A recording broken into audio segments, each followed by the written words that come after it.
Students, आज हम capacitors के ऊपर और कुछ क्वेश्चन करते हैं। कुछ क्वेश्चंस मैं जो यूजुअली क्लास में जब मैं पढ़ाता हूं तो जो वर्कशीट से क्वेश्चन आपको क्लास में करवाता हूं, ऐसे भी कुछ क्वेश्चन हम आज लेंगे।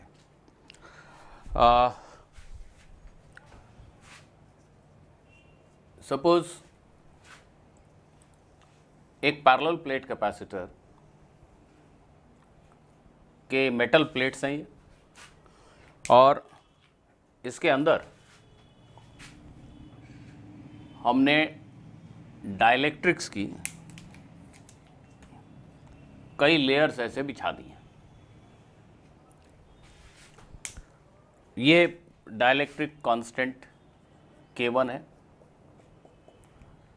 ये डाइलेक्ट्रिक कांस्टेंट K2 है, K2 ये है, और ये डाइलेक्ट्रिक कांस्टेंट K3 है। तीन पैरेलल डाइलेक्ट्रिक्स हैं जो प्लेट्स के पैरेलल हैं।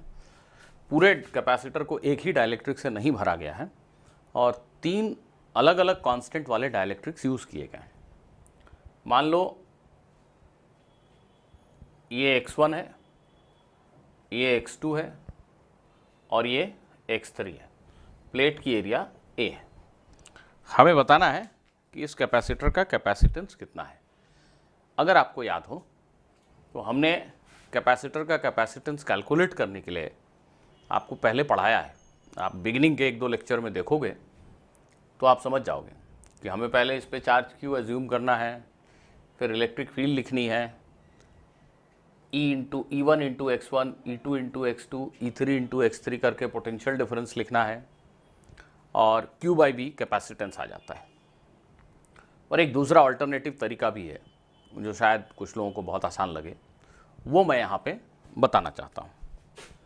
तो ये प्लेट के टर्मिनल्स, कैपेसिटर के टर्मिनल्स हैं A और B। हम यहाँ पे इस पूरे कैपेसिटर को ऐसा भी समझ सकते हैं कि ये तीन पैरेलल प्लेट कैपेसिटर्स को सीरीज में कनेक्ट कर दिया गया है। We can always understand this like there are 3 capacitors which are in series. ये एक कैपेसिटर है, ये एक कैपेसिटर है और ये एक कैपेसिटर है। तो आप तीन कैपेसिटर इमेजिन करो जो सीरीज में है। ये कैपेसिटर K3 कांस्टेंट के डाइलेक्ट्रिक से भरा हुआ है, ये K2 कांस्टेंट के डाइलेक्ट्रिक से भरा हुआ है, और ये K1 कांस्टेंट के डाइलेक्ट्रिक से भरा हुआ है। सभी कैपेसिटर डाइलेक्ट्रिक से फिल्ड है। ये एक कैपेसिटर है, ये एक है और ये एक है। इन तीनों कैपेसिटर्स का कैपेसिटेंस लिख लो। C1 K1 epsilon naught A by X1। कोई डाइलेक्ट्रिक ना हो तो पैरेलल प्लेट कैपेसिटर का कैपेसिटेंस होता है epsilon naught A by D। D की जगह यहाँ X है, और अगर K कांस्टेंट वाला डाइलेक्ट्रिक भरा है तो ये होता है। ऐसे ही ये C2 K2 epsilon naught A by X2, और ऐसे ही C3 K3 epsilon naught A by X3। तो टर्मिनल्स A और B के बीच का जो रिजल्टेंट कैपेसिटेंस होगा वो इन तीनों को सीरीज इक्विवेलेंट, इन तीनों का सीरीज इक्विवेलेंट निकालने से हमें मिल जाएगा। दैट मीन्स अगर इक्विवेलेंट कैपेसिटेंस C है तो 1/C will be equal to 1/C1 plus 1/C2 plus 1/C3। ऐसा करने से आपको C की वैल्यू मिल जाएगी।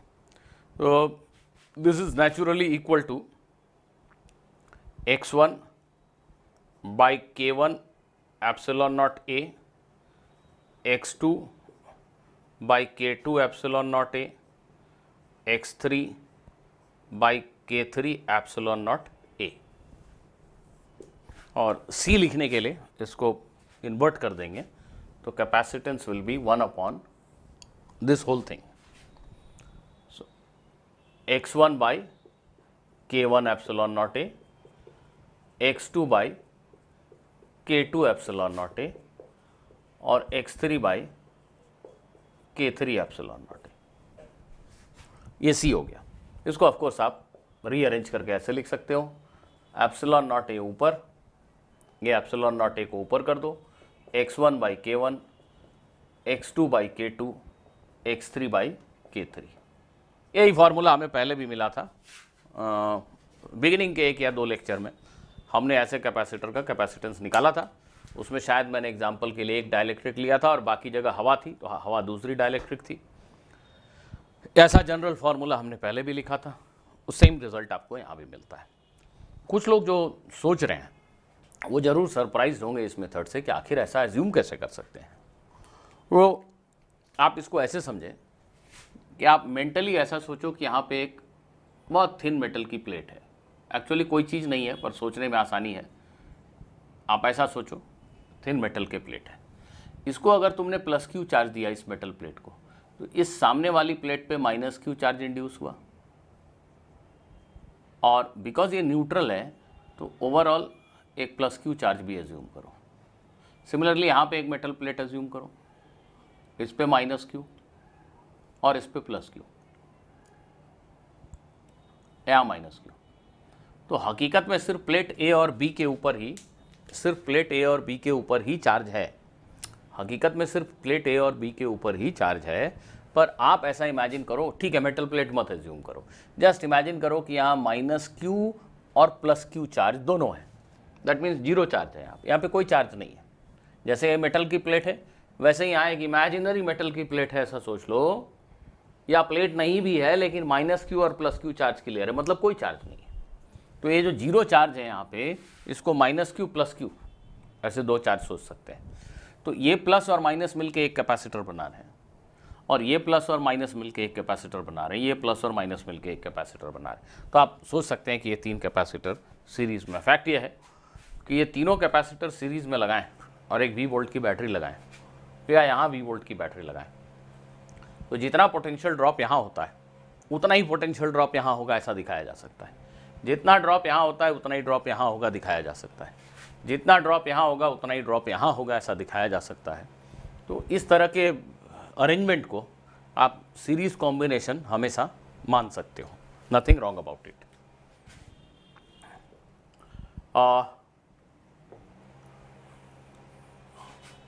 एक क्वेश्चन ऐसा हो सकता है कि एक पैरेलल प्लेट कैपेसिटर में दो डाइलेक्ट्रिक्स ऐसे भरे गए,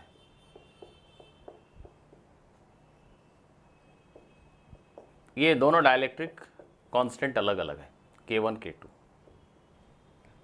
ये कैपेसिटर के टर्मिनल्स हैं। प्लेट का एरिया A है, सिंप्लिसिटी के लिए मान लेते हैं कि A/2 एरिया में K1 कांस्टेंट वाला डाइलेक्ट्रिक है और इस A/2 एरिया में K2 कांस्टेंट वाला डाइलेक्ट्रिक है। ये डिस्टेंस D, ऐसा मान लेते हैं। मान लेते हैं कि यहाँ K1 कांस्टेंट वाला डाइलेक्ट्रिक है, यहाँ K2 कांस्टेंट वाला डाइलेक्ट्रिक है, और दोनों प्लेट के बीच का सेपरेशन D है। इस कैपेसिटर का कैपेसिटेंस क्या होगा?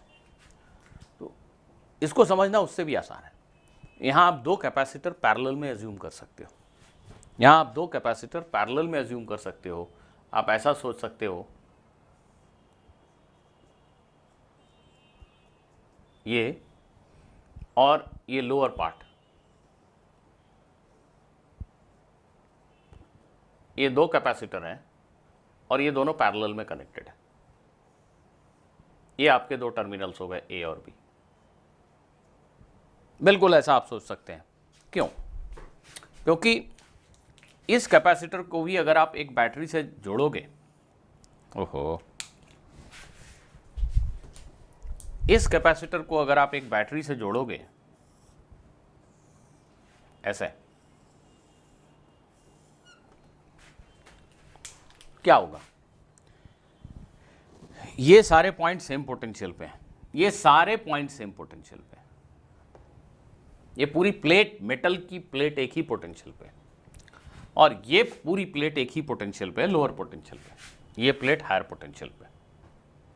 तो ऐसा एक मिनट के लिए मन में सोचो कि अगर तुमने सच में यहाँ एक ब्लेड से कट मार ही दिया, मतलब ये दोनों, ये प्लेट और ये प्लेट अलग होते जैसा कि यहाँ दिख रहा है, तो क्या फर्क पड़ता? अब अगर आप यहाँ बैटरी से जोड़ोगे तो भी पोटेंशियल डिफरेंस के पॉइंट ऑफ व्यू से कोई फर्क नहीं पड़ता। ये सारे के सारे पॉइंट्स इस हायर पोटेंशियल पे है, बैटरी के पॉजिटिव एंड से कनेक्टेड है, और ये सारे के सारे पॉइंट बैटरी के निगेटिव एंड से कनेक्टेड है, वो लोअर पोटेंशियल पे है। तो बिल्कुल ये अरेंजमेंट इस अरेंजमेंट के जैसा है। मैं तुम्हें ऐसे दिखाता हूँ, देखना, ये जो वायर तुमने ऐसे कनेक्ट किया है, चलो 1 मिनट के लिए इसको ऐसा करते हैं, इस वायर को छोटा वायर बना देते हैं, छोटा वायर, दोनों प्लेट को कनेक्ट करने के लिए बहुत छोटा सा वायर यूज़ कर लेते हैं। ठीक है, कोई फर्क पड़ा क्या? नहीं। वायर को जरा और छोटा करूं, इसको और भी छोटा कर देते हैं, और भी छोटा कर देते हैं। ये कंडक्टिंग वायर है, ये दोनों प्लेट वायर और छोटा करने के लिए दोनों प्लेट को पास करो, दोनों प्लेट को पास करो और बिल्कुल छोटे से वायर से कनेक्ट कर दो, तो ये दोनों कैपेसिटर पैरेलल में कनेक्टेड हुए ना। तो इसमें और इसमें फर्क क्या है? जैसे ये दोनों आपस में कनेक्टेड है, यहाँ पहले से कनेक्टेड है। ये मैं ये कह रहा हूं कि अगर ऐसे दो कैपेसिटर होते, ऐसे दो कैपेसिटर होते और इनको तुम्हें पैरेलल में कनेक्ट करना होता, तो इस वायर को तुम दोनों कैपेसिटर से कनेक्ट करते ना भाई। बिल्कुल छोटा सा गैप है, ऐसा सोच लो, और छोटा और छोटा। तो ये दोनों प्लेट को हमने ऐसे कनेक्ट कर दिया ऐसे, तो यही तो बन गया। Where is the difference? तो ऑब्वियसली आप ऐसा मान सकते हो कि ये दो कैपेसिटर हैं और पैरेलल में, बियॉन्ड डाउट पैरेलल में है, दोनों के अक्रॉस पोटेंशियल डिफरेंस सेम है। तो इक्विवेलेंट कैपेसिटेंस लिखना काफ़ी आसान है। ये प्लेट का एरिया A/2 है, ये A/2 है। आप इक्विवेलेंट कैपेसिटेंस लिख सकते हो C1 + C2। इसका कैपेसिटेंस होगा ε0 A/2D × K1, और इसका कैपेसिटेंस होगा ε0 A/2D। दोनों प्लेट के बीच यहाँ जो पोटेंशियल डिफरेंस है वही पोटेंशियल डिफरेंस यहाँ है। जो पोटेंशियल डिफरेंस यहाँ से यहाँ जाने पे वही पोटेंशियल डिफरेंस यहाँ से यहाँ जाने पे है। ये बात सभी टीचर अपने स्टूडेंट्स को क्लास में बताते हैं। ऐसा क्वेश्चन पूछने वालों को समझ में आ गया, आईआईटी वालों को ये पता चल गया कि ये बात सभी टीचर अपने स्टूडेंट्स को पढ़ाते हैं कि ये दोनों को पैरेलल में मान लेना। ठीक है, तो अब उन्होंने आपसे ये सवाल पूछ दिया, ध्यान दीजिएगा। सेम अरेंजमेंट, ये K1 कांस्टेंट का डाइलेक्ट्रिक है, ये K2 कांस्टेंट का डाइलेक्ट्रिक है।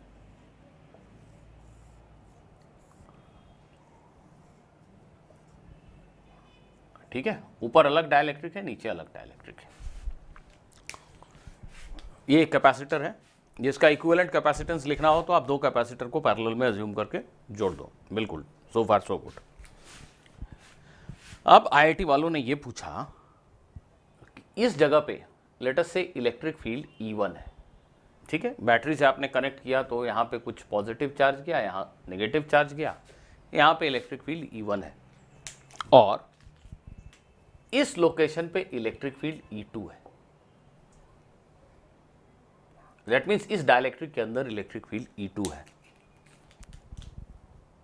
बताओ E1 और E2 में क्या रिलेशन है? E1 बड़ा है कि E2? गिवन है K1 K2 से बड़ा है। E1 बड़ा है या E2, या दोनों इक्वल है? सोचिए। आपने कहा K2 छोटा है, K1 बड़ा है। आपने कहा E2 बड़ा है, ऐसा कहा क्या?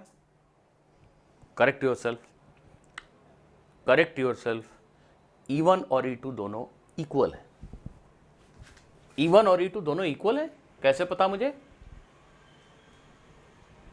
क्योंकि पोटेंशियल डिफरेंस तो V है। यहां से चल के यहां जाए तो भी पोटेंशियल डिफरेंस V है, यहां से यहां चल के जाए तो भी पोटेंशियल डिफरेंस V है। यहां से यहां जाने पे पोटेंशियल डिफरेंस होगा क्या? E × D। यहां से यहां जाने पे ई इंटू डी, ई टू इंटू डी। तो E1 इंटू डी दो प्लेट्स के बीच का पोटेंशियल डिफरेंस, और E2 इंटू डी दो प्लेट्स के बीच का पोटेंशियल डिफरेंस, दोनों सेम है। E1 must be equal to E2। जी हाँ, अगर ऐसे दो पैरेलल में कैपेसिटर होते अलग अलग, ऐसे दोनों के प्लेट की सेपरेशन D, तो E1 और E2 में क्या रिलेशन होता? आंसर है E1 is equal to E2। क्यों? क्योंकि इस प्लेट से इस प्लेट तक जाने में पोटेंशियल ड्रॉप तो V फिक्स्ड है और डिस्टेंस D है, तो इलेक्ट्रिक फील्ड तो V बाई डी होगा। इलेक्ट्रिक फील्ड तो सेम है। अब कुछ लोग परेशान हो गए कि भाई आपने डाइलेक्ट्रिक कांस्टेंट का डेफिनेशन ये पढ़ाया था, अगर इस कैपेसिटर के मेटल प्लेट पे चार्ज डेंसिटी सिग्मा और माइनस सिग्मा है, कोई डाइलेक्ट्रिक नहीं है, तो यहां इलेक्ट्रिक फील्ड E नॉट होगा। E नॉट की वैल्यू है सिग्मा बाय एप्सिलॉन नॉट।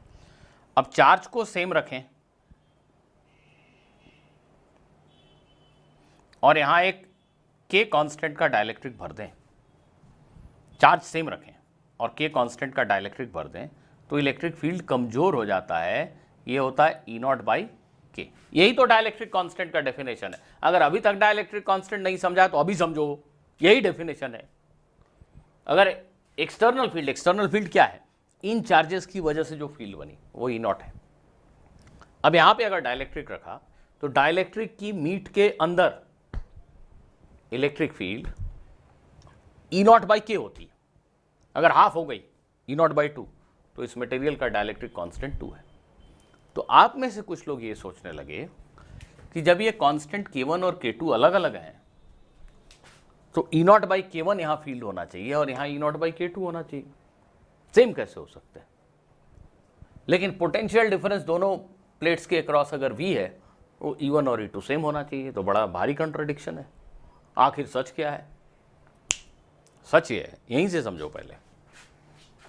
सच ये है कि अगर ये दो कैपेसिटर पैरेलल में हैं, दोनों के कैपेसिटेंस अलग अलग है, तो दोनों पे चार्ज सेम नहीं होगा। भाई कैपेसिटेंस C1 और C2 है, तो इस पे चार्ज हुआ C1V और इस पे C2V। दोनों कैपेसिटर के ऊपर चार्ज सेम नहीं होगा। ये दो कैपेसिटर पैरेलल में है, ये और ये अलग अलग। तो सच्चाई ये है, अगर मैं इसको अलग अलग ड्रॉ कर ही दूं आपको समझाने के लिए, ये दो कैपेसिटर ऐसे पैरेलल में आपको देखने हैं।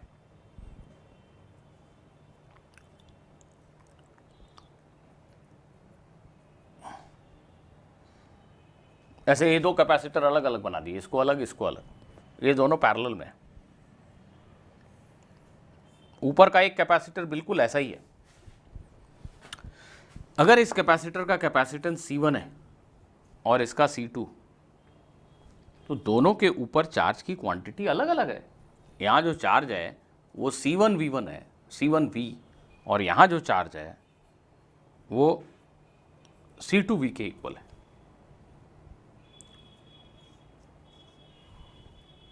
यहाँ जो चार्ज है वो C1V के इक्वल है और यहाँ जो चार्ज है वो C2V के इक्वल है। तो प्लीज़ देखिए, एक मिनट ऐसा सोचिए कि डाइलेक्ट्रिक नहीं है, ये दो अलग अलग कैपेसिटेंस के कैपेसिटर हैं। तो ओरिजिनल चार्ज की वैल्यू Q1 Q2 अलग अलग है ना। तो जो E नॉट है, E नॉट जब डाइलेक्ट्रिक नहीं होता है तो फील्ड की वैल्यू अलग अलग होगी ना। E not is not same in two parts. आप ऐसा सोच लो, भले ही प्लेट एरिया A/2 है, A/2 है, पर इस हिस्से का कैपेसिटेंस अलग है, इसका कैपेसिटेंस अलग है, V सेम है। तो इस A/2 एरिया पे जो चार्ज की क्वांटिटी और इस A/2 एरिया पे जो चार्ज की क्वांटिटी वो डिफरेंट है। तो ओरिजिनल चार्ज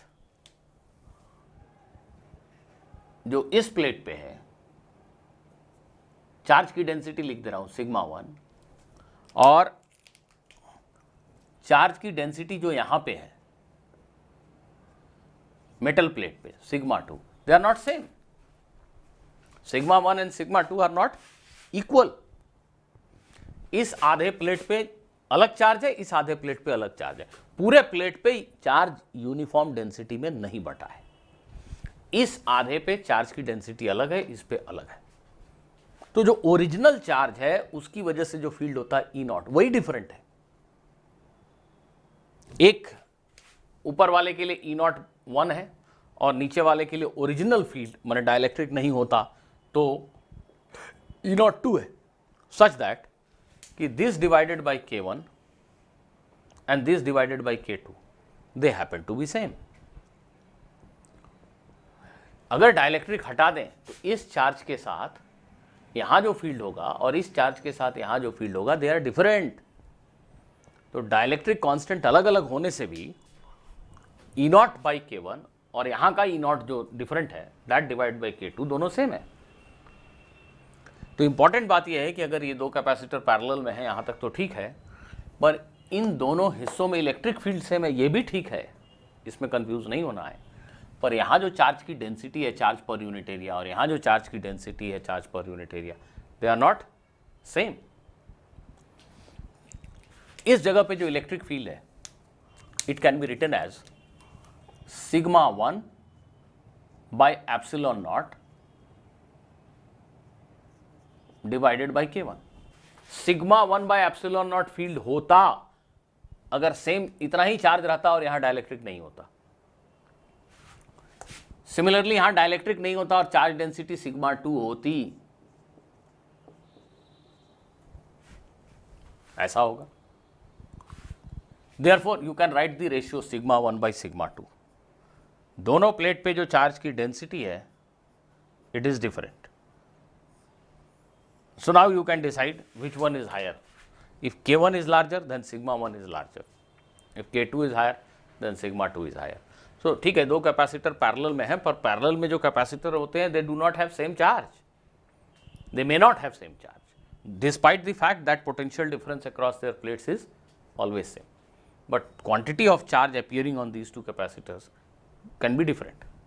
तो यहाँ भी ये दो पैरेलल कैपेसिटर है और क्वांटिटी ऑफ चार्ज जो यहाँ है और यहाँ है it can be different, it is different.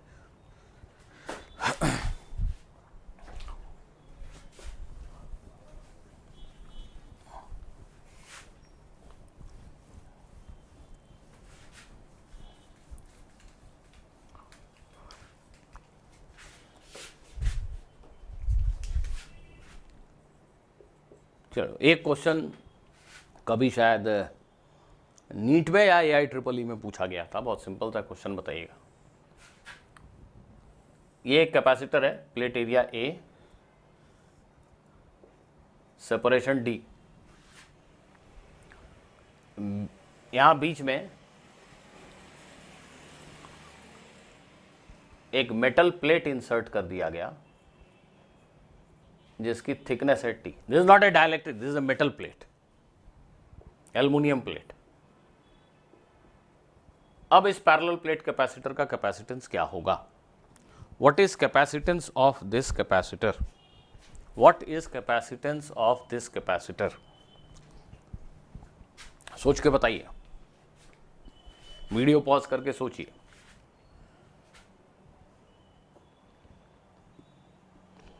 ठीक है, इसको जल्दी आंसर हम ऐसे कर सकते हैं कि हमने याद किया हुआ है कि एक पैरेलल प्लेट कैपेसिटर में अगर ये सेपरेशन D है और D में से T थिकनेस एक डाइलेक्ट्रिक से भरा है,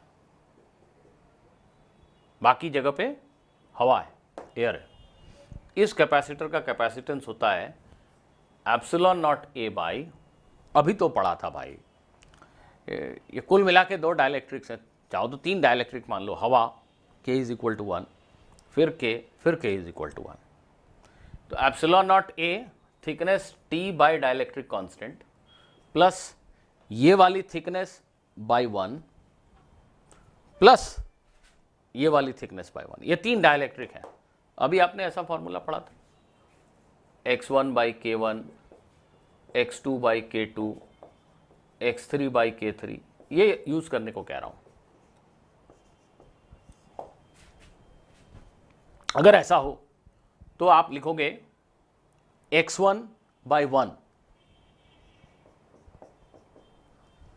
लिखोगे T बाई K, और ये x2 बाई 1। ये अगर x1 है और ये x2 है, ये दोनों हवा हैं, डाइलेक्ट्रिक कांस्टेंट 1 है, तो it is as good as saying that it is epsilon naught a by t by k plus x1 plus x2। तो x1 plus x2 is nothing but d minus T. ऐसा formula आप लोग याद रखते हैं, हमने आपको याद कराया था फर्स्ट या सेकेंड लेक्चर में कभी। Epsilon naught a by t by k divided by d minus T. Important है कि ये डाइलेक्ट्रिक स्लैब इस प्लेट के बहुत पास कर दें तो भी आंसर ये होगा, इस डाइलेक्ट्रिक स्लैब को इधर खिसका दें तो भी आंसर ये होगा। यहाँ भी क्वेश्चन को हम ऐसे ही सोच सकते हैं, इस मेटल को हम इमेजिन करें कि एक डाइलेक्ट्रिक स्लैब है जिसका डाइलेक्ट्रिक कांस्टेंट इन्फिनिटी है। एक मेटल का डाइलेक्ट्रिक कांस्टेंट इन्फिनिटी होता है, क्यों? यहाँ पे इलेक्ट्रिक फील्ड है ई नॉट, एक मटेरियल को यहाँ रखा, इसके अंदर फील्ड है E is equal to E naught by K को डाइलेक्ट्रिक कांस्टेंट कहते हैं। यही है ना डाइलेक्ट्रिक कांस्टेंट का डेफिनेशन। तो अगर यहाँ इलेक्ट्रिक फील्ड है ई नॉट और ये मेटल है, तो मेटल के अंदर तो इलेक्ट्रिक फील्ड 0 होता है।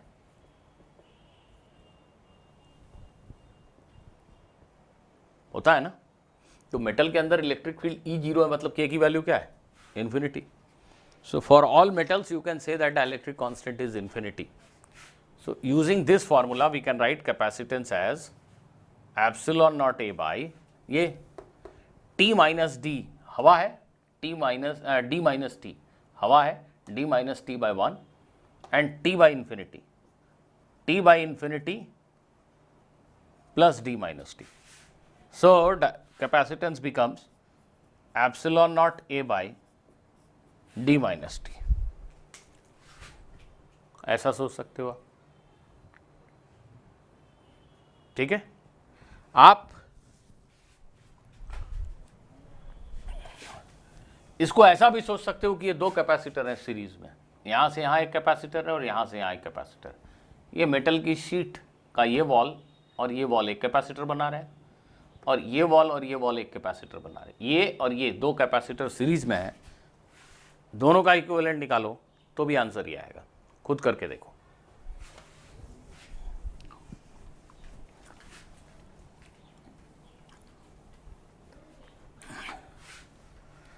चलो अब मैं एक क्वेश्चन तुम्हें तुम्हारी वर्कशीट से देता हूँ। मेरे मोबाइल पे जो आपको पीडीएफ दिया गया वही मेरे मोबाइल पे भी है। ये जेईई मेन 2015 का क्वेश्चन है। Let us do it. ये आपके वर्कशीट 3 का क्वेश्चन नंबर 11 है।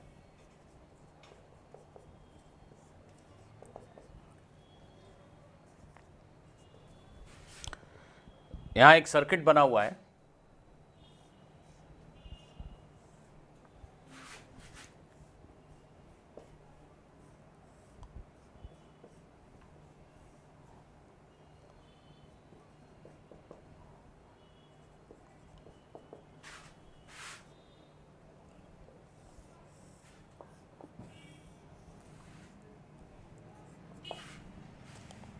क्वेश्चन में कहा गया है in the given circuit charge Q2 on 2 microfarad capacitor changes as capacitance C is varied from 1 to 3 microfarad.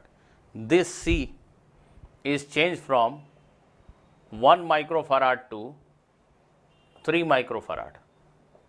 This value of this capacitance is changed from 1 microfarad to 3 microfarad. It is possible to construct a capacitor capacitance of which can be changed at will. Variable capacitance possible है बनाना। तो ये capacitor है जिसके capacitance को बदला जा रहा है, ठीक है। अब 2 माइक्रोफैराड कैपेसिटर जो है इस पे चार्ज की क्वांटिटी Q2 है, ऐसा मान लो क्वेश्चन कहता है। Q2 as a function of C is given by which of the following graphs. यहां पे 4 ग्राफ बने हुए हैं। इस कैपेसिटर के ऊपर जो चार्ज है वो इस C को बदलने से कैसे चेंज होगा। एक ग्राफ ऐसा दिख रहा है, ये 1 माइक्रोफैराड C की वैल्यू, ये 3 माइक्रोफैराड सी की। इस ग्राफ का मतलब हुआ इस कैपेसिटेंस को जब हमने 1 से 3 चेंज किया तो इस कैपेसिटर पे चार्ज Q2 ऐसा चेंज हुआ, इट इज डिक्रीजिंग। एक ग्राफ ऐसा बना हुआ है,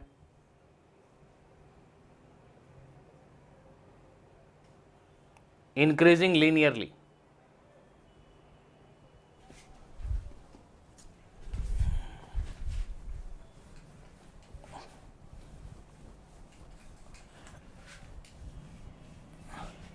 और एक ग्राफ ऐसा बना हुआ है,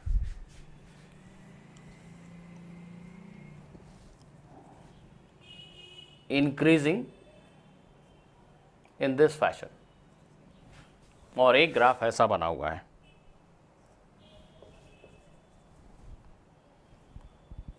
increasing like this. I hope you have understood the meaning of the question.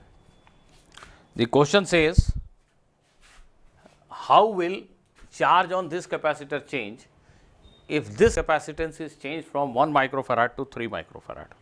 In 4 options में से कौन सा ऑप्शन सही है ये आपको बताना है। वीडियो पॉज कीजिए और क्वेश्चन को जरूर अटेम्प्ट कीजिए। All of you should do this question.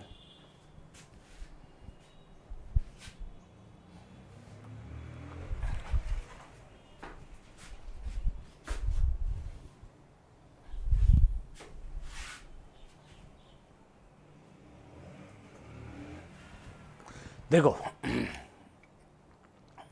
ये 2 और 1 पैरेलल में आप इसको एक कैपेसिटर से रिप्लेस कर सकते हो। तो ये सर्किट इसेंशियली ऐसा है, 3 माइक्रोफैराड 2 और 1 का पैरेलल कॉम्बिनेशन, ये C और ये बैटरी E वोल्ट की, ठीक है। अब सीरीज कॉम्बिनेशन में हर कैपेसिटर पे सेम चार्ज होता है, दैट मीन्स ये जो Q होगा it will be nothing but E into equivalent capacitance. Equivalent capacitance is 3C by 3 plus C, series combination. ये चार्ज है हर कैपेसिटर पे जो सीरीज में है। अब एक्चुअली में ये कैपेसिटर ऐसा नहीं था, ये ऐसा था, तो इस पे चार्ज Q जो है वो 2 हिस्सों में बटेगा, Q1 Q2। ये जो Q है इसके 2 हिस्से होंगे सच दैट कि ये पोटेंशियल डिफरेंस दोनों के क्रॉस सेम आए। तो आप चाहें तो, हालांकि लिखने की जरूरत नहीं है, सिंपली इतना समझना काफ़ी है कि Q2 will be some fraction of Q, लेकिन बावजूद इसके चूँकि हम एग्ज़ाम हॉल में नहीं है, क्लासरूम में है, रिवीजन के लिए ही सही, पर हम कर लें। टोटल चार्ज Q है, इसके 2 हिस्से करने हैं, Q1 और Q2। इस पे कितना होगा, इस पे कितना होगा, सोच के बताइए। जब कैपेसिटर्स पैरेलल में उनके अक्रॉस पोटेंशियल डिफरेंस सेम है, इसका मीनिंग ये होता है, हम इस सर्किट के रिगार्डिंग बात कर रहे हैं, इस सर्किट के रिगार्डिंग अगर ये पोटेंशियल डिफरेंस V है तो प्लीज़ ध्यान देंगे, V is equal to Q1 by 1 microfarad which is Q2 by 2 microfarad, Q1 by 1, Q2 by 2, which means Q1 by Q2 is 1 by 2. So charge on these two capacitors, charge on capacitors in parallel is always inversely proportional to capacitance. Common sense की बात है. Charge will be inversely proportional to capacitance because V is same for 2 capacitance. एक fixed quantity of charge को आपको 2 capacitor के ऊपर divide करना है, एक के ऊपर चार्ज Q1 है, एक के ऊपर चार्ज Q2 है। तो हमारे पास जो कंडीशन है वो ये है कि Q1 बाई C1 must be equal to Q2 by C2। So Q1 by Q2, very sorry, it will be directly proportional to capacitance, extremely sorry. Q1 by Q2 is C1 by C2, 1 by 2. So charge on the 2 capacitors will be directly proportional to their capacitance. तो total charge Q को 2 हिस्सों में बांटना है, और कौन से ratio में बांटना है, 1:2 के रेशियो में बांटना है। जो इक्वेशन लिख के सब कुछ करना चाहते हैं उनके लिए ये इक्वेशन हो गए दो, Q1/Q2 इतना हो गया और Q1 + Q2 इस Q के बराबर है। इन दोनों को सॉल्व करेंगे तो Q1 और Q2 मिल जाएगा। Q2 की वैल्यू जो आएगी, इस Q को दो हिस्सों में बांटना, 1:2। Q2 दो हिस्सा है और Q1 1। सो नेचुरली 2/3 चार्ज जो है, 2/3 ऑफ Q, ऐसा कुछ चार्ज जो है वो इसके ऊपर होगा। जो Q आया है उसका 2/3, इसको सॉल्व कीजिए तो आपको मिलेगा Q2 इज 2/3Q। इस कैपेसिटर के ऊपर जो चार्ज की क्वांटिटी है वो इतनी है। मैं ये समझा रहा था आपको कि अगर हम एग्जाम हॉल में हैं तो ये सब करने की जरूरत नहीं है, जस्ट इतना समझना काफ़ी है कि अगर इसके ऊपर, इस सिस्टम के ऊपर एक चार्ज है Q, तो Q का एक फ्रैक्शन, जैसे यहाँ 2/3 आया, ऐसे ही कोई भी एक फिक्स्ड फ्रैक्शन Q2 होगा। इस कैपेसिटर के ऊपर जो चार्ज है Q2, ये होगा क्या, एक fixed fraction eta of this Q। इतना लिखने से भी आप क्वेश्चन का आंसर कर सकते हैं, मैं ये कह रहा हूं। हालांकि आपने ये फ्रैक्शन कैलकुलेट किया है, 2/3 आया, गुड। पर अगर आप एग्जाम हॉल के अंदर हैं तो प्लीज समझिए कि Q चार्ज को दो हिस्सों में बांटना है, तो इस पे एक सर्टेन फ्रैक्शन आएगा, इस पे सर्टेन फ्रैक्शन आएगा, वो कुछ भी हो। लेट अस से eta is a number less than 1, eta times of Q is charge on this capacitor. इतना सोचना काफी है। अब हमें कुल मिला के क्वेश्चन में एक आ गया है कि Q2 वर्सेस C का ग्राफ बना के बताओ। क्वेश्चन में क्या कहा गया है, Q2 को C के साथ प्लॉट करके दिखाओ। तो Q2 वर्सेस C का जो ग्राफ है, इस क्वेश्चन को देखें या इस इक्वेशन को देखें, Q2 वर्सेस C का जो ग्राफ है वो डेफिनेटली स्ट्रेट लाइन तो नहीं है। इसका ग्राफ स्ट्रेट लाइन होगा क्या, आंसर है किसी भी हाल में नहीं। इस इक्वेशन का ग्राफ स्ट्रेट लाइन नहीं है। C की वैल्यू 1 से 3 माइक्रोफैराड बदली गई, Q2 कैसे बदला, आप इसको ऐसा लिख लेंगे तो ज़्यादा समझ में आएगा।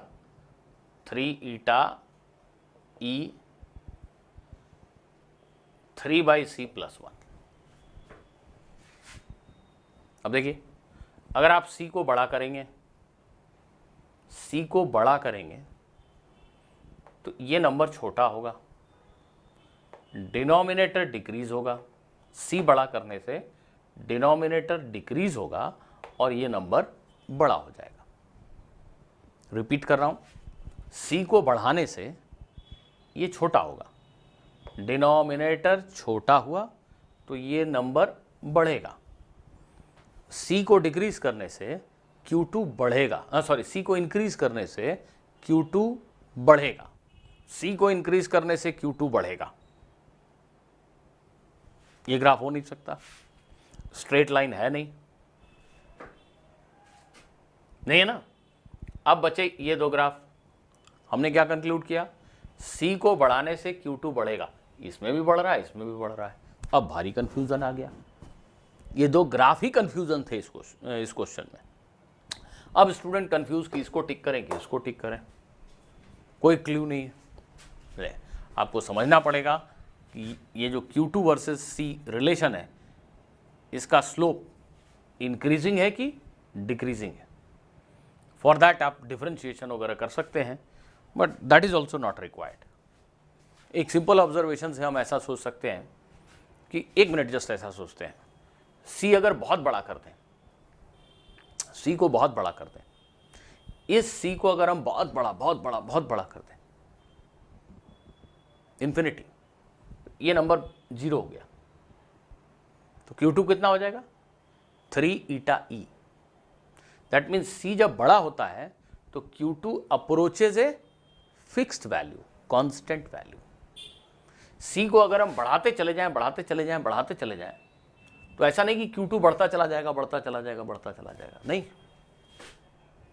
अगर हम C को बहुत बड़ा कर दें, इन्फिनिटी कर दें, तो ये 0 हो जाएगा और Q2, the maximum possible value of Q2 is 3 eta E। This is what I am trying to tell you.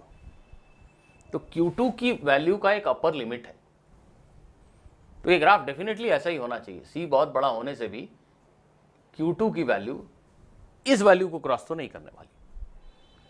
That's all. अब इस क्वेश्चन को आंसर देने के लिए जो इंटेलिजेंट लोग हैं वो इतनी मेहनत भी नहीं करेंगे। ये भी क्यों करेंगे कि इस पे चार्ज कितना होगा, इक्विवेलेंट कैपेसिटेंस निकालो, क्यों करेंगे?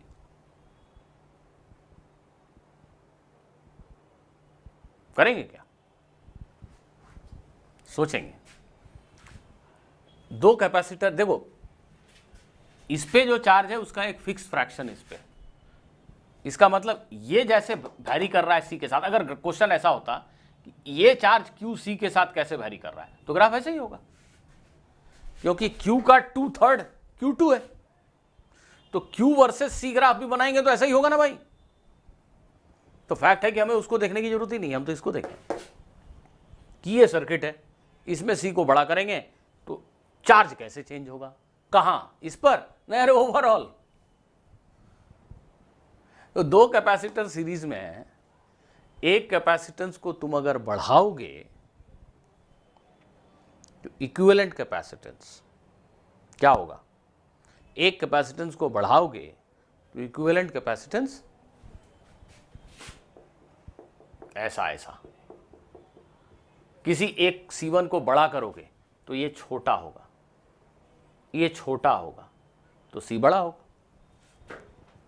किसी भी एक कैपेसिटेंस को बढ़ाओगे तो सीरीज ग्रुपिंग का जो इक्विवेलेंट है वो बड़ा होगा। C1 को बड़ा करोगे तो ये घटता चला जाएगा, ये पूरी चीज घटेगी तो C बड़ा होगा। इस C को बढ़ाने से इक्विवेलेंट कैपेसिटेंस बढ़ेगा तो जो चार्ज है वो बढ़ेगा। चार्ज क्या होता है? C into V. तो जब हम सिंपली इस कैपेसिटेंस को बढ़ाएंगे, इन दोनों के ऊपर चार्ज बढ़ेगा क्योंकि इफेक्टिव कैपेसिटेंस बढ़ा। तो ये पक्की बात है कि C को बढ़ाने से इस पे चार्ज बढ़ेगा।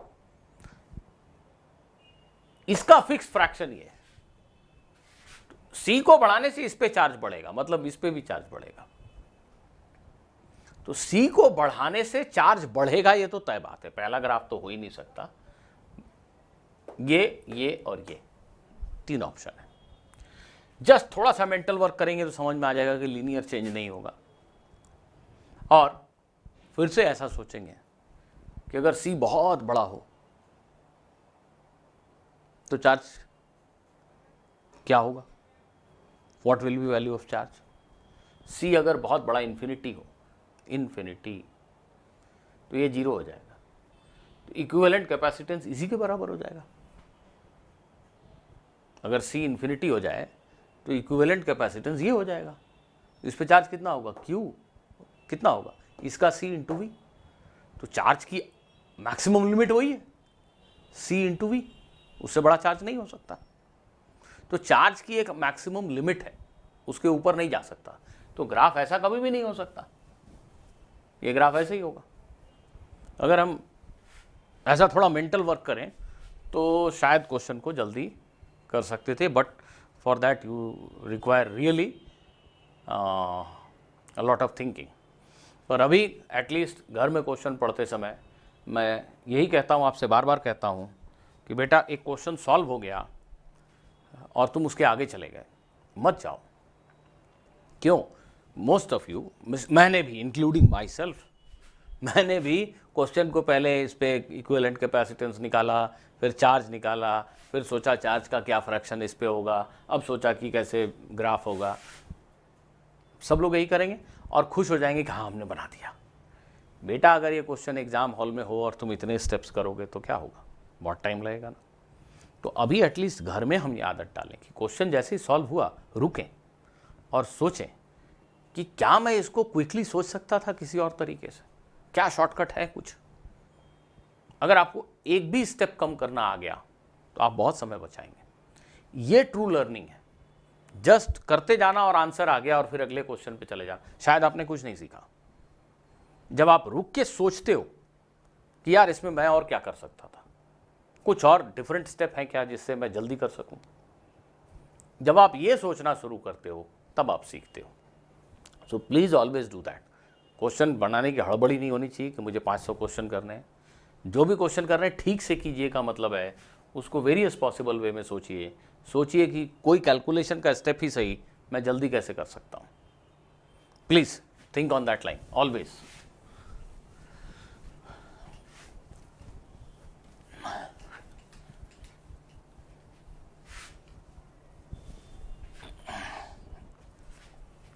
देखो एक क्वेश्चन ऐसा, suppose there are two charge capacitors. ये एक कैपेसिटर है C1 कैपेसिटेंस, इसको V1 वोल्ट की बैटरी से चार्ज कर लिया गया है, बैटरी डिस्कनेक्ट कर दिया गया। कैपेसिटर के ऊपर चार्ज कितना हो गया? C1 V1। ये एक दूसरा कैपेसिटर है कैपेसिटेंस C2, इसको V2 वोल्ट की बैटरी से चार्ज किया गया है। कैपेसिटर के ऊपर चार्ज कितना हो गया? C2 V2। ठीक है। अब क्वेश्चन कहता है both the capacitors are connected together so that their positive plates are joined together and negative plates are connected together। इन दोनों कैपेसिटर को पहले एक अलग बैटरी से इसको चार्ज किया, बैटरी हटा दी, इसको चार्ज किया, हटा दिया, अब इनके टर्मिनल्स को जोड़ दिया so that positive plates of both the capacitors get connected together and the two negative plates get connected together like this। ठीक है। what will be final charges on the two capacitors and how much heat will be dissipated after these two capacitors are connected like this। इन दोनों को ऐसा connect करने से कितना heat dissipate होगा हमें ये बताना है। वीडियो पॉज करके ट्राई कीजिए।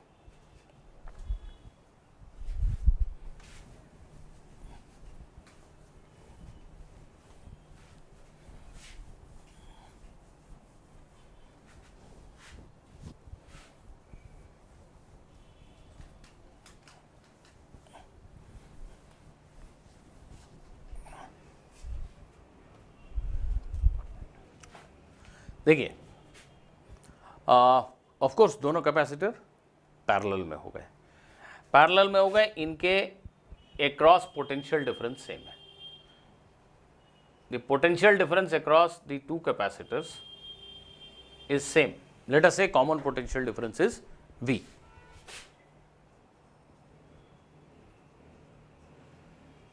Common potential difference across the two capacitors is V, ऐसा मान लेते हैं।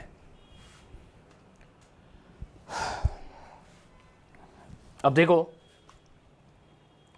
समझना ये है तुम्हें, इस प्लेट को नाम दे देता हूं। हाँ 1 2 3 4, 1 और 3 पर, प्लेट 1 और 3 पर मिलाकर total Q1 plus Q2 charge था। How much charge was there on both the plates Q1 and 3, Q1 and Q2, the total combined charge was Q1 plus Q2. Now you have connected these two plates together, 1 and 3 have been connected together. So total charge on these two plates will still be Q1 plus Q2. हो सकता है कि यहाँ से यहाँ कुछ charge गया, but the total charge will be Q1 plus Q2. Similarly, these two plates together have a total charge of negative Q1 plus Q2 minus of Q1 plus Q2.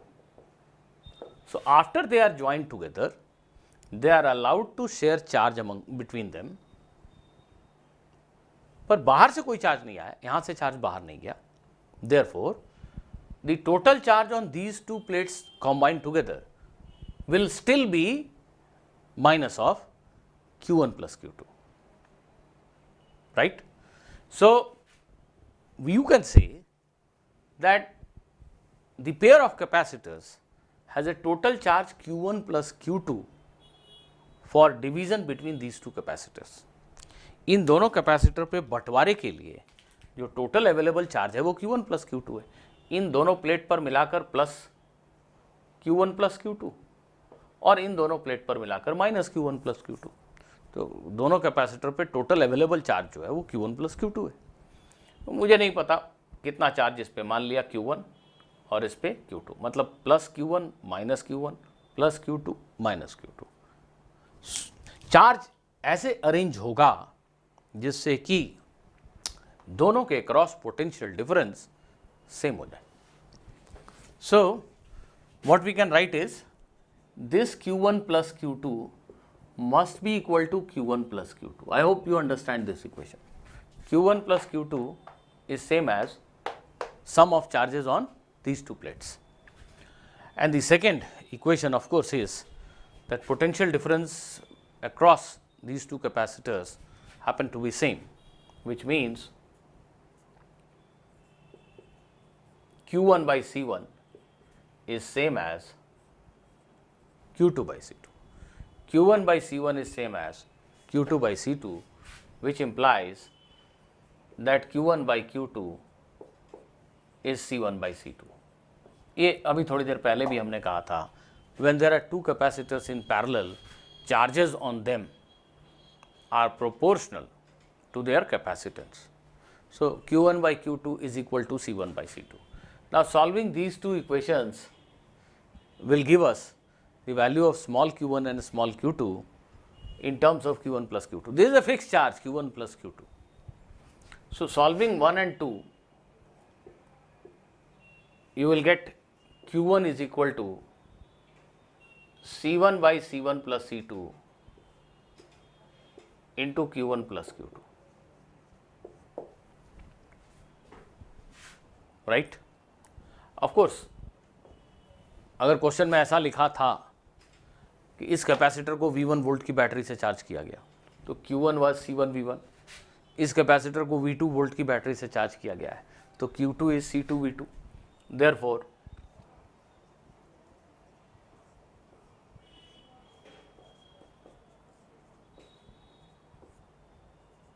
ऐसा। Similarly you can write Q2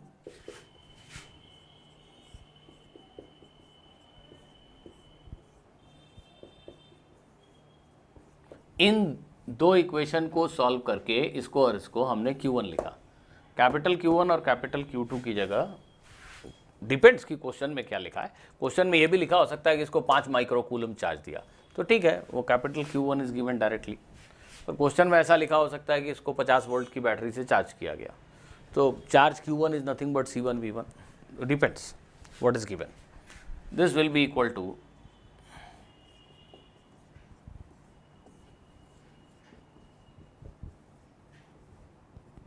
ऐसा। ये मैंने लिखा है C1 V1 plus C2 V2,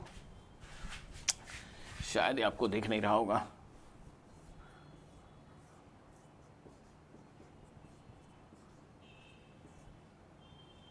ऐसा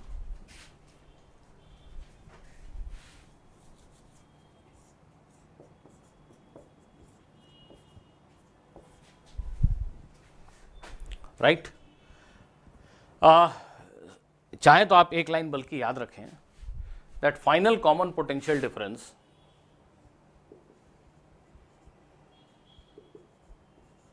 is given by Q1 by C1 or Q2 by C2. Q1 by C1 is potential difference across this, or Q2 by C2 is potential difference across this. Q1 by C1, if you do that, you get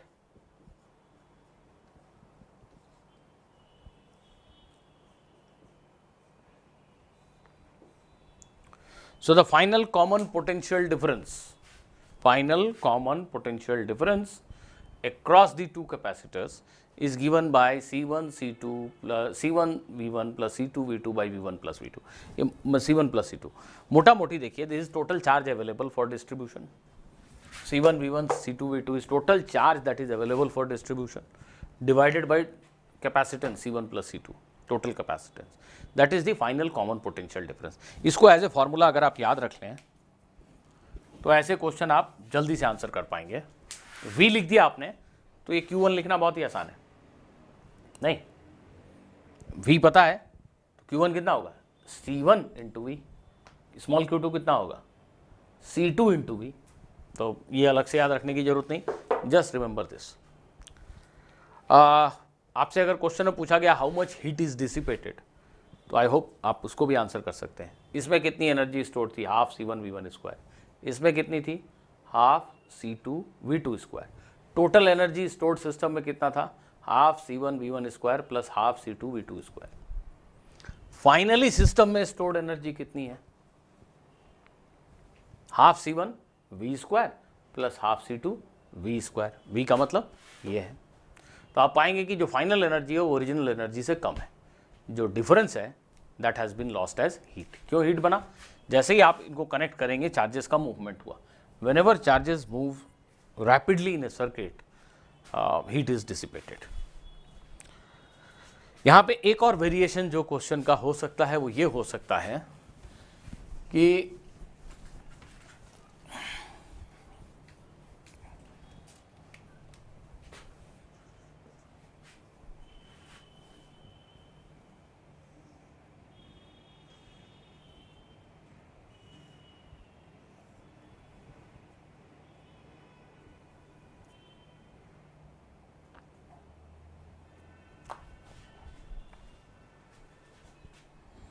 actually मैंने शायद पिछले lecture के अंत में कहा था कि हम करंट इलेक्ट्रिसिटी पढ़ेंगे, पर मुझे लगा कि और कुछ एग्जांपल्स आपको देने चाहिए, इसलिए आज की क्लास में मैं क्वेश्चन ही कर रहा हूँ। एक वेरिएशन ये हो सकता है यहाँ पे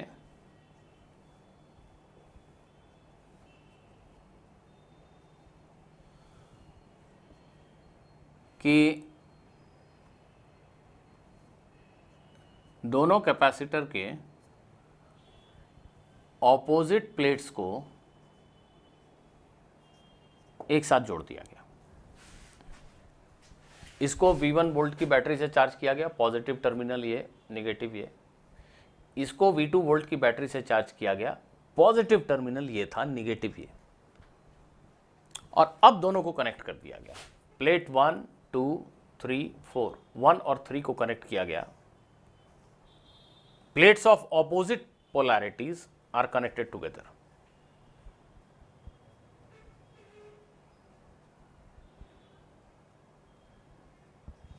Plates of opposite polarities are connected together. मतलब इसके पॉजिटिव प्लेट को इसके निगेटिव प्लेट से जोड़ा गया, इसके निगेटिव को इसके पॉजिटिव से जोड़ा गया। अगर ऐसा किया गया तो सिर्फ एक ही प्रिकॉशन आपको रखना है कि the total available charge for distribution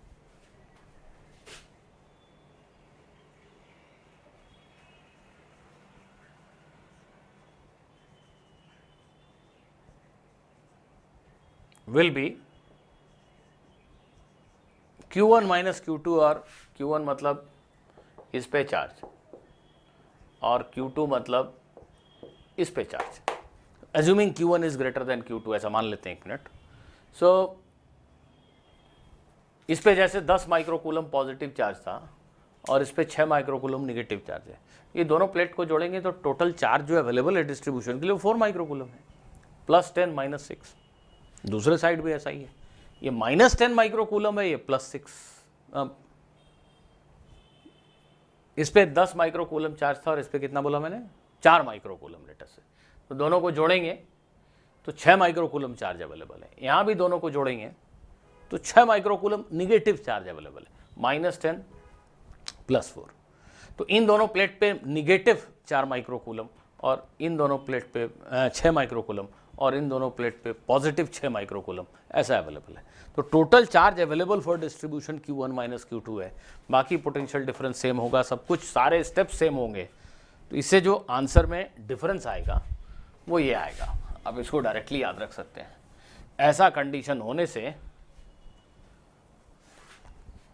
सिर्फ एक चीज बदलेगी, total charge available for distribution C1 V1 minus C2 V2 divided by total capacitance C1 plus C2। मतलब दोनों कैपेसिटर पे टोटल कितना चार्ज बंटना है ये देख लो, divided by C1 plus C2 कर दो, यही फाइनल कॉमन पोटेंशियल डिफरेंस है। अगर ऐसा जोड़ा फाइनल कॉमन पोटेंशियल डिफरेंस। ही फाइनल कॉमन पोटेंशियल डिफरेंस पता है तो फिर इस पर चार्ज कितना आप लिख सकते हैं, C1V, इस पे चार्ज लिख सकते हैं C2V। तो इस तरीके के क्वेश्चन को आप आसानी से आंसर कर पाएंगे। मैं फिर से एक क्वेश्चन ले रहा हूँ आपकी वर्कशीट से, अगर मुझे मिल जाए। ये जैसा PDF आपको मिला है वैसा ही मेरे पास भी है। हाँ, ये एक पुराना क्वेश्चन ऐसा है, एक सर्किट बना है। ये वर्कशीट 3 में क्वेश्चन नंबर 4 है।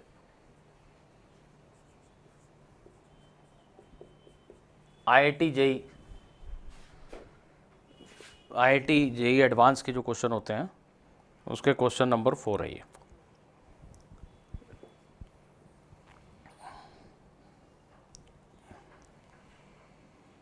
क्वेश्चन ऐसा है,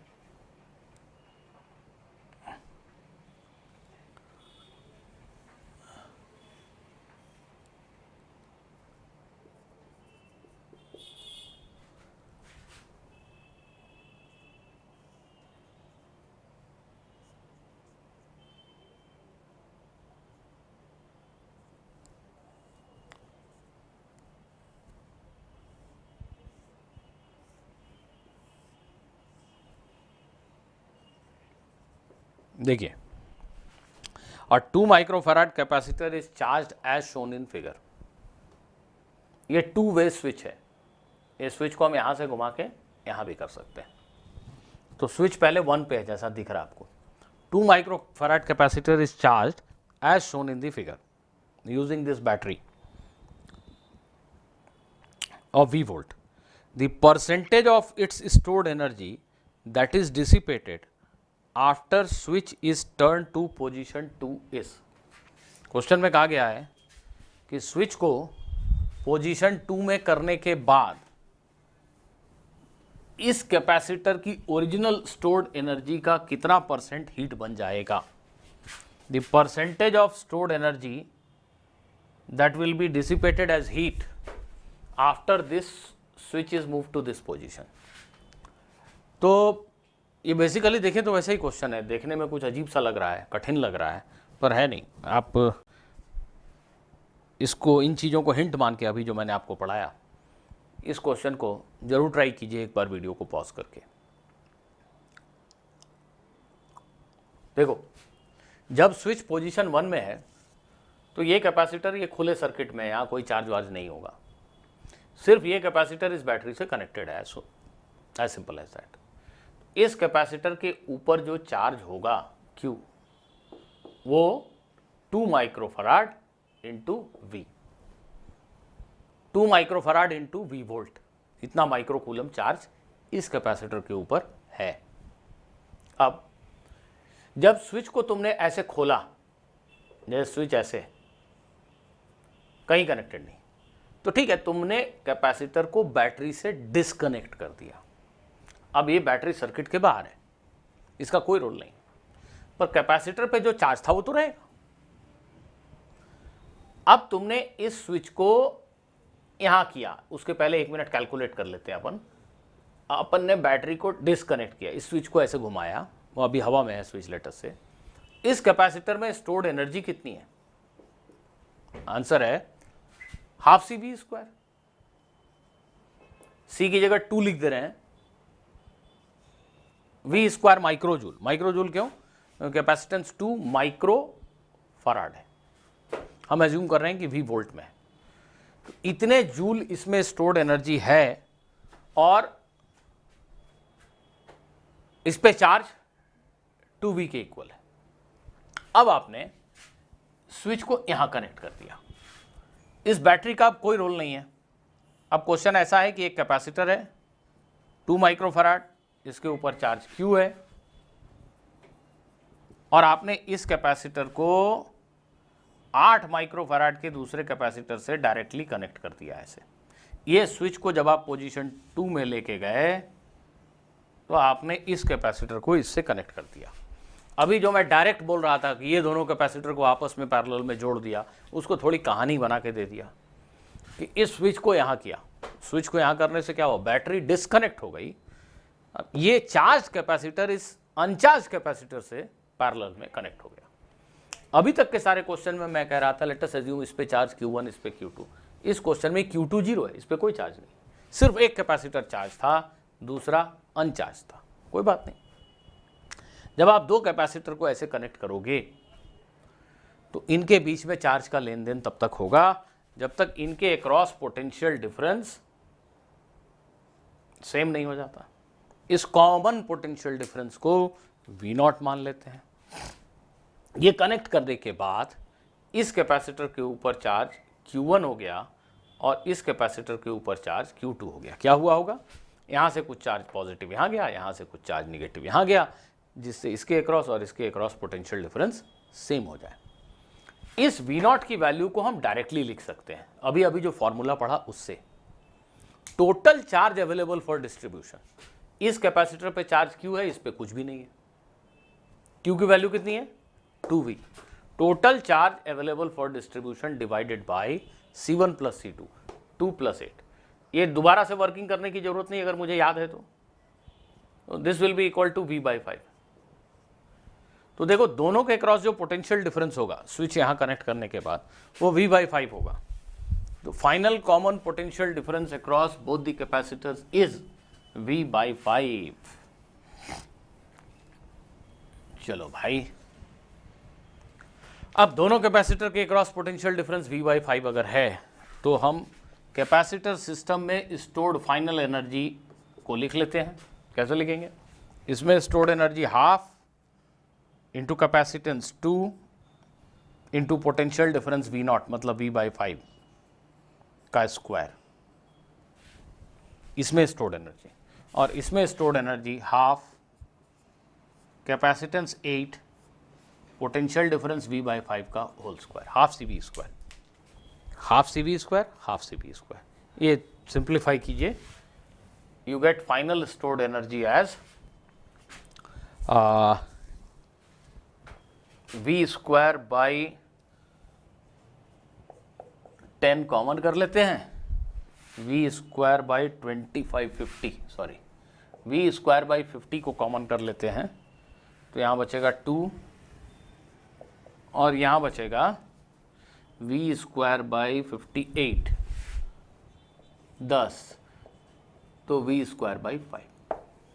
तो final energy stored in both the capacitors after the switch is brought to position 2 is V square by 5.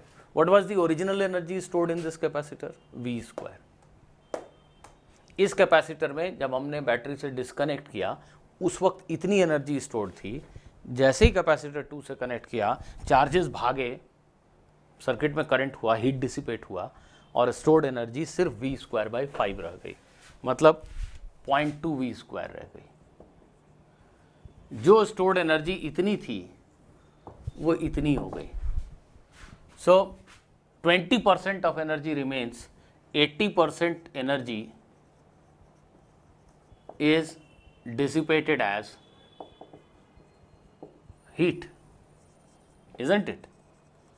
80% energy का हीट बन गया, और हीट प्रोड्यूस अगर आपसे कोई लिखने को कहे तो it is V square minus 0.2 V square 0.8 V square. 80% energy is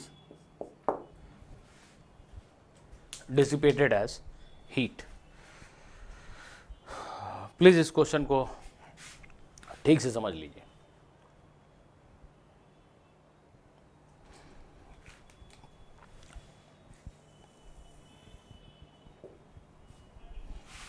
देखो, एक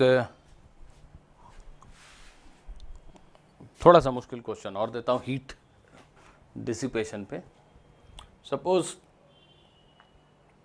ये एक कैपेसिटर है जिसका कैपेसिटेंस C है और ये V वोल्ट की बैटरी से मैंने इसको चार्ज किया है। ये प्लेट पॉजिटिव है और ये नेगेटिव है। अब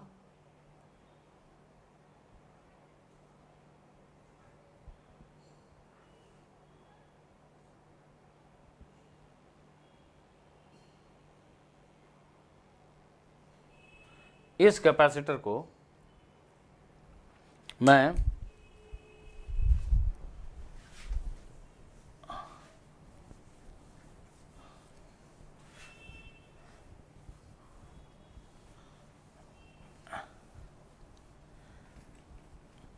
एक बैटरी से कनेक्ट करना चाहता हूं, V वोल्ट की बैटरी से ही। प्लीज ध्यान दीजिएगा, एक V वोल्ट की बैटरी से इसको चार्ज किया, ये पॉजिटिव ये नेगेटिव। अब इसको दूसरी या उसी V वोल्ट की बैटरी से फिर से कनेक्शन करने का प्लान है, पर पोलैरिटी उल्टी है, ये नेगेटिव है पॉजिटिव है। इस स्विच को बंद करने के बाद, इस स्विच को बंद करने के बाद सर्किट में कितना हीट डिसिपेट होगा? क्वेश्चन है find heat dissipated after S is closed।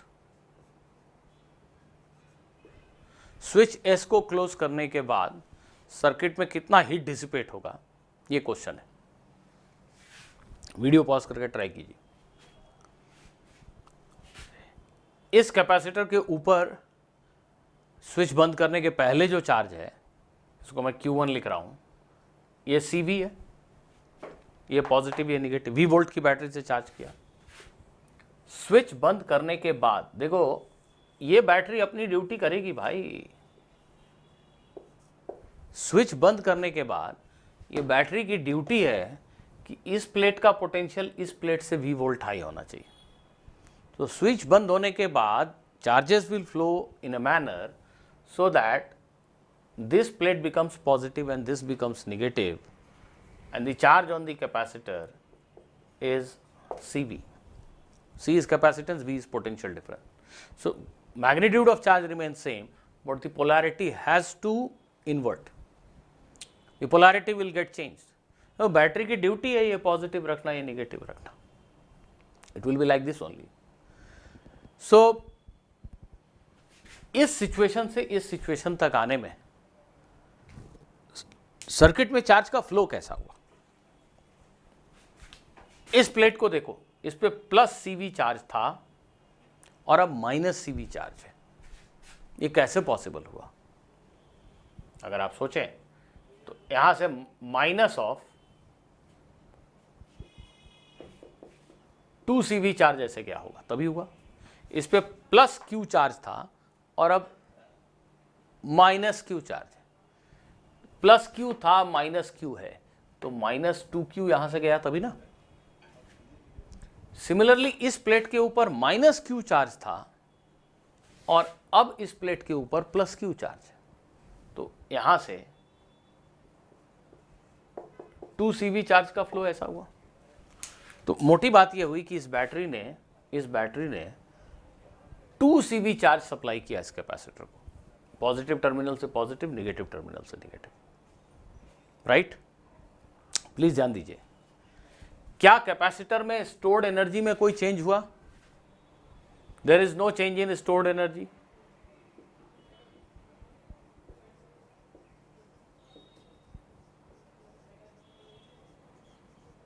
Polarity change हो गई प्लेट की बस, बाकी चार्ज तो सेम है, पोटेंशियल डिफरेंस सेम है। कैपेसिटर के अंदर जो एनर्जी स्टोर्ड थी उसमें कोई बदलाव हुआ?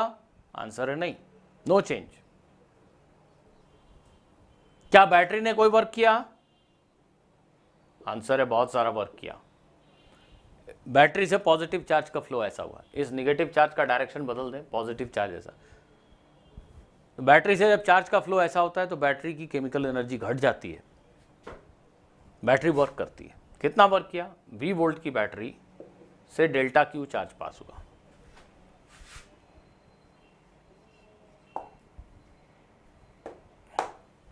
Two CV²।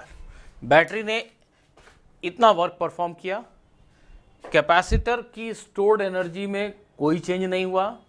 बैटरी ने इतना वर्क किया, कैपेसिटर की स्टोर्ड एनर्जी में कोई चेंज नहीं हुआ। तो जो बैटरी ने वर्क किया वो कहाँ गया? बैटरी ने वर्क किया मतलब उसकी केमिकल एनर्जी खो गई, वो कहाँ गई? सारी हीट बन गई। इस क्वेश्चन में बैटरी का जो वर्क डन है, it completely gets converted into heat because total stored energy in the capacitor has not changed. therefore heat generated will be 2CV square।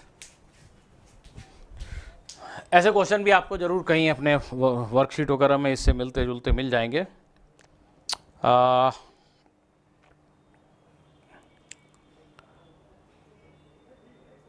मैं एक और क्वेश्चन ले लेता हूं अगर मुझे मिल जाता है तो।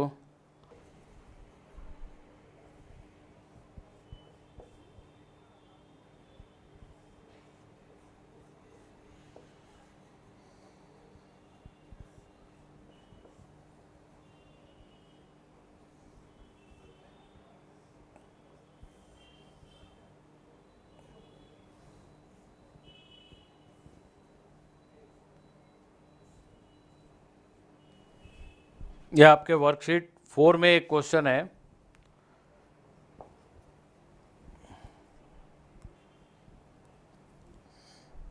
इसमें लिखा है 3 capacitors each having capacitance 2 microfarad are connected with a battery of EMF 30 volt as shown in the figure. When the switch is closed, इस स्विच को बंद करने के बाद the amount of charge that flows through the battery is heat generated in the circuit, energy supplied by the battery, amount of charge that flows through the switch S। मैंने मोटा मोटी question में ये पूछा गया आपसे कि स्विच को बंद करने के बाद बैटरी से कितना चार्ज फ्लो होगा, बैटरी कितना वर्क करेगी, सर्किट में कितना हीट डिसिपेट होगा, सो ऑन सो फोर्थ। तो आप ट्राई कर सकते हैं वीडियो को पॉज करके, बैटरी से कितना चार्ज फ्लो होगा, what is work done by the battery, how much heat will be dissipated in the circuit, how much heat will be dissipated in the circuit. अगर आप इस क्वेश्चन का answer दे दें तो बाकी सब ऑटोमेटिकली आंसर हो गए। After the switch is closed, find heat dissipated after the switch is closed.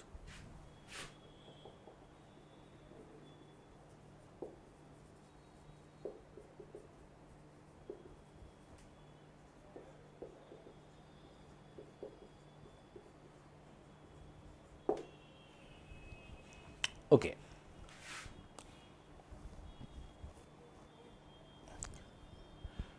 सबसे पहले when the switch is open, let us try to understand what is the charge on 3 capacitors. When the switch is open, 2 and 2 in parallel makes 4, 4 and 2 in series makes 8 by 6, that is 4 by 3. 4 and 2 in series, 4 into 2 by 4 plus 2, 8 by 6, 4 by 3 microfarad. So charge on these two capacitors in series connection will be, equivalent is 4 by 3 into V, C into V. It will be 40 microcoulomb. Do it mentally. The equivalent is 4 by 3. How do I know? 4 into 2 by 4 plus 2, 8 by 6, 4 by 3. 4 by 3 microfarad connected to 30 volt. 4 by 3 into 30, 40 microcoulomb. So the charge on each of these is 40 microcoulomb. 40 microcoulomb. अगर यहाँ लिखना चाहें आप तो इस पे तो 40 microcoulomb है ही, और ये बहुत सिंपल है कि इस ग्रुप पे 40 माइक्रोकूलम है और दोनों बराबर है, तो कॉमन सेंस 20 माइक्रोकूलम दोनों के ऊपर है, right. Now what will happen after the switch is closed? Switch is shorted, switch is closed. What will happen? Both these capacitors will get short circuited. जैसे ही आप इसको ज्वाइन करोगे, कनेक्ट करोगे, तो कैपेसिटर के इस प्लेट और इस प्लेट को आपने कंडक्टर से जोड़ दिया। Both the plates are at same potential.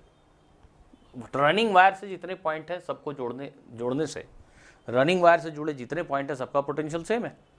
ये दोनों प्लेट का पोटेंशियल सेम है। सिमिलरली ये भी जुड़े हैं, दोनों पैरेलल में। आपने शॉर्ट कर दिया। मैं ये कह रहा हूँ कि अगर आप एक बल्ब ऐसे जला रहे थे दो बल्ब ऐसे जल रहे थे, एक बैटरी से कनेक्टेड। अब मैं जाकर अगर पॉजिटिव और निगेटिव टर्मिनल को ऐसे जोड़ दूं, दोनों बल्ब बंद हो जाएंगे, शॉर्ट सर्किट हो गए, करंट ऐसा फ्लो होगा, बल्ब में कोई करंट नहीं जाएगा। बल्ब के टर्मिनल्स के क्रॉस पोटेंशियल डिफरेंस जीरो हो गया, यहाँ कैपेसिटर के टर्मिनल्स के क्रॉस पोटेंशियल डिफरेंस जीरो हो गया, तो इन कैपेसिटर के ऊपर कोई चार्ज होगा ही नहीं। ये सर्किट बेसिकली ऐसा हो गया, ध्यान से देखो, ये सर्किट ऐसा हो गया। So after the switch is close, the effective circuit looks like this.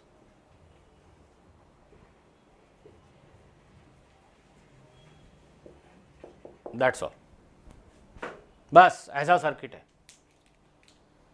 ठीक है। तो सबसे पहला क्वेश्चन, स्विच बंद करने के बाद बैटरी से कितने चार्ज का फ्लो हुआ? Can you answer that?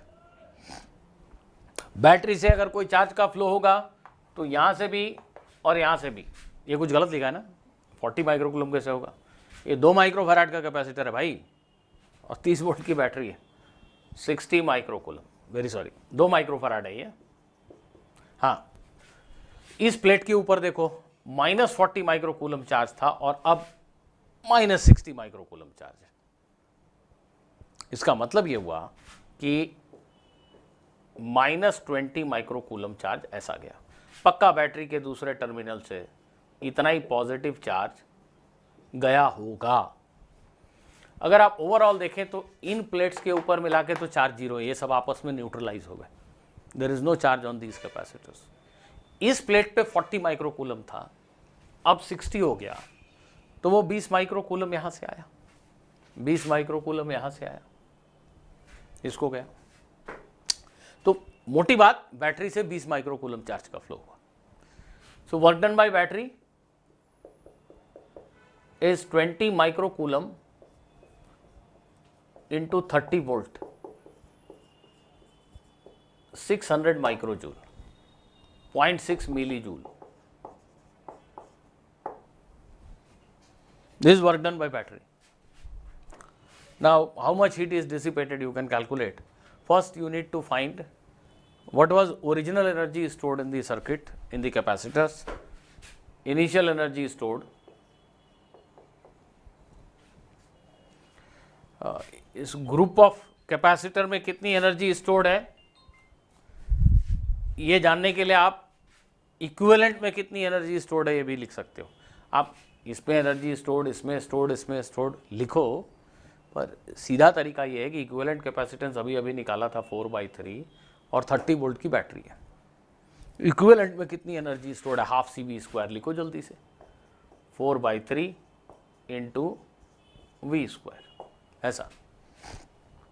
तो ये हो गया 2 × 900/3, that is 300, that is 600 माइक्रोजूल, 0.6 मिलीजूल, ठीक है। तो कैपेसिटर सिस्टम में पहले कितनी एनर्जी स्टोर्ड थी? आंसर है 0.6 मिलीजूल। बैटरी ने कितना वर्क किया? स्विच बंद करने के बाद बैटरी से चार्ज का फ्लो हुआ, बैटरी ने भी वर्क किया 0.6 मिलीजूल।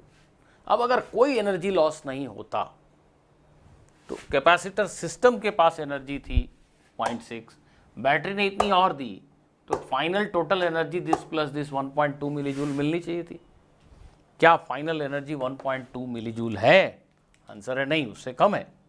कैसे पता? अभी कैलकुलेट कर लेते हैं। एक कैपेसिटर है 2 माइक्रोफैराड का, 30 वोल्ट की बैटरी से जुड़ा,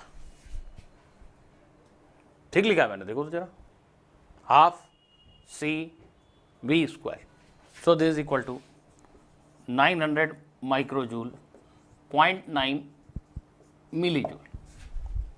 पहले कैपेसिटर सिस्टम में एनर्जी थी इतनी, बैटरी ने वर्क किया इतना, कोई एनर्जी लॉस नहीं होने से final energy in capacitor system 1.2 होना चाहिए था, लेकिन मिला 0.9, तो बाकी कहाँ गया? हीट बन गया। So heat lost. ये मैंने आपको फॉर्मूला भी बताया था कि initial energy work done by battery जोड़ दीजिए -UF, नहीं याद किया तो अब याद करो. Heat dissipated in such kind of questions is given by initial energy stored in the capacitors plus work done by battery minus final energy stored. In this particular question, this is 0.3 millijoule. तो students, मुझे लगता है कि आज मैंने आपको काफ़ी examples दिए और अब आप उन क्वेश्चंस को एक बार फिर से ट्राई कीजिए जो आप नहीं सॉल्व कर पा रहे हैं, और देखिए कि क्या आज की क्लास के बाद आप कुछ और क्वेश्चंस को खुद से सॉल्व कर पा रहे हैं क्या. इस बीच मैंने सर को कहा है, प्रजापति सर को, वो आपको कैपेसिटर APPS1 का सॉल्यूशन बनाकर देंगे, पर मैं हमेशा ये चाहता हूँ कि आप क्वेश्चन खुद सॉल्व करें. सॉल्यूशन, बहुत सारे क्वेश्चन होना और उसके सॉल्यूशन अपने पास होना, ये आपके प्रॉब्लम का एंड नहीं है. आप जब तक क्वेश्चन खुद नहीं करेंगे, खुद करना नहीं सीखेंगे हाथ पर मारकर, तब तक आपको आएगा नहीं. क्वेश्चन देखना और उसका सॉल्यूशन देखना, that should not be your ultimate aim. खुद कीजिए, टाइम लगता है लगने दीजिए. Don't count the number of questions that you have done. ठीक से समझ के कीजिए. I hope you will do that. You can do that. Thank you.